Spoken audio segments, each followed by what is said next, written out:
Hora de conversar com Rodrigo Orengo. Deputados pressionam e Hugo Motta sinaliza com a proposta que protege deputados de ações no Supremo.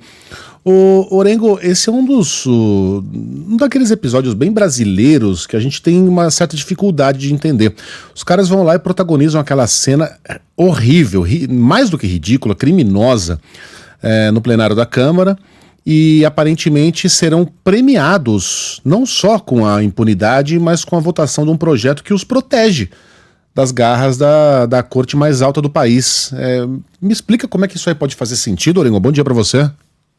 Muito bom dia, Megali. Bom dia a todos. Está sendo chamado de Projeto das Prerrogativas, mas ganhou um apelido também, Megali, que é a chamada PEC da blindagem.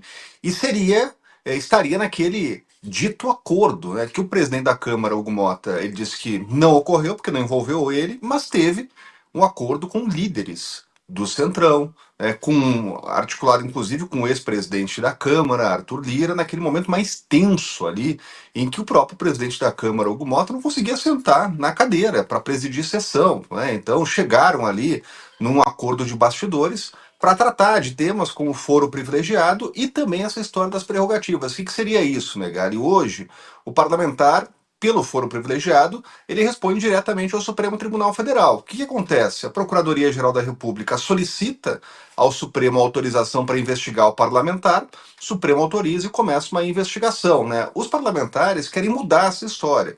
Querem que o Congresso Nacional autorize a investigação. Seria uma proteção especial aos deputados e senadores. Hoje, quando há prisão, aí sim os plenários são chamados para manifestações, né, de chancela ou não de prisão de parlamentares. Essa proposta ela também prevê prisão apenas em caso de flagrante de crime inafiançável. Então cria uma proteção a mais para o parlamentar. E os deputados e senadores querem discutir também o fim do foro privilegiado. É muito interessante essa discussão, Megali, porque a gente já acompanhou há muitos anos esse tema, e o fim do foro privilegiado era uma matéria de anseio popular. Tinham mobilizações aqui de instituições, de entidades, porque entendiam que o foro privilegiado realmente ele criava ali uma barreira intransponível para punir, para prender, inclusive parlamentares que tinham lá cometido crimes, corrupção e outros tipos de crimes. Só que as coisas foram mudando, desde a prisão do primeiro parlamentar, Natan Donadon, naquela época. Depois tivemos a bancada da Papuda, ainda com parlamentares sendo presos. Foi o caso de Paulo Maluf, Celso Jacó também, João Rodrigues. E aí as coisas foram mudando e realmente hoje há muitos parlamentares respondendo ao Supremo Tribunal Federal, e a alegação de boa parte do parlamento é que os parlamentares ficam desprotegidos, respondendo diretamente ao Supremo, porque ficam sem grau de recurso e estão muito incomodados com as medidas cautelares. É tornozeleira eletrônica, são as batidas com operações dentro do Congresso Nacional, em gabinetes, então querem criar essa barreira aí com a aprovação do Congresso para a investigação lá no Supremo Tribunal Federal. O presidente da Câmara vem sendo muito pressionado para isso. E é interessante, Megali, que essa história aí do vídeo do Felca, né, da adultização, né, gerou uma comoção nacional e ganhou prioridade dentro do Congresso. Isso gerou uma irritação entre parlamentares. Com o questionamento seguinte: mas a gente não ia votar a PEC das prerrogativas, a PEC da blindagem, agora entra esse outro tema aí na frente. Então hoje é uma disputa pela pauta, né?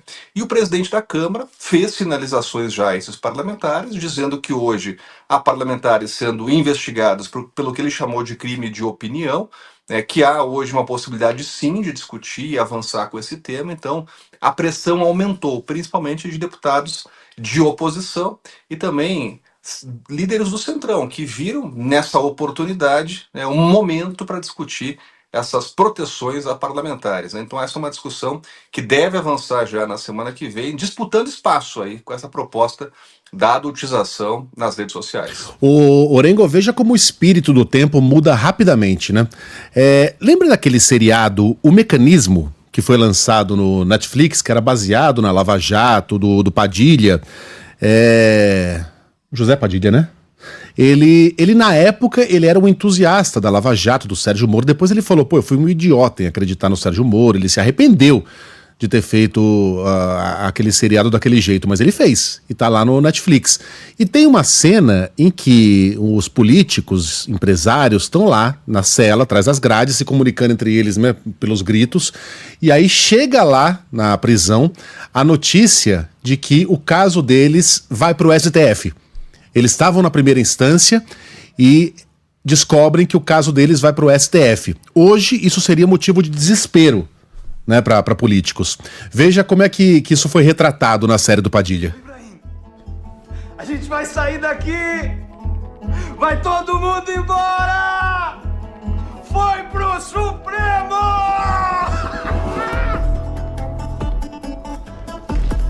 Oi? Quê? Tamo livre! E aí eles estão levantando da cela, pessoal, né, das camas nas celas Vai e pro tal. Supremo! Vamos sair daqui! Libra! Vamos sair daqui! Vai pro Supremo! Orengo, isso aí não tem 10 anos, é de 2018. Eu vou sair daqui, eu vou embora! Os tempos mudaram, né? Mudaram Os radicalmente. tempos mudaram. E aí eu vou lembrar, Megali, que assim, essa história do foro privilegiado passou no Senado Federal, e aí a votação foi unânime, porque tinha um clamor da sociedade na época que tinha realmente essa avaliação de impunidade com parlamentares. Essa história de chegar no Supremo e aí ficar para inglês ver, o processo não andava. E realmente a gente não tinha precedentes, né? Desde a prisão de Natan Donadon, a gente não tinha ninguém lá punido. Esse processo ele passou pelo Senado e parou na Câmara, porque houve entendimento na época que o parlamentar seria desprotegido, ia ficar lá à mercê de decisão de juiz de primeiro grau, como qualquer brasileiro, né? Então, mas as coisas mudaram. Agora há o entendimento dos deputados e senadores que há uma perseguição, que há atropelos, que há medidas muito mais rápidas, os processos estão caminhando muito mais rapidamente. Então, hoje há um anseio aqui de parlamentares de responder na primeira instância, até para ter grau de recurso, até para ter para onde recorrer e para os processos demorarem um pouco mais, porque está andando mais rápido no Supremo. Orengo, bom fim de semana, até segunda.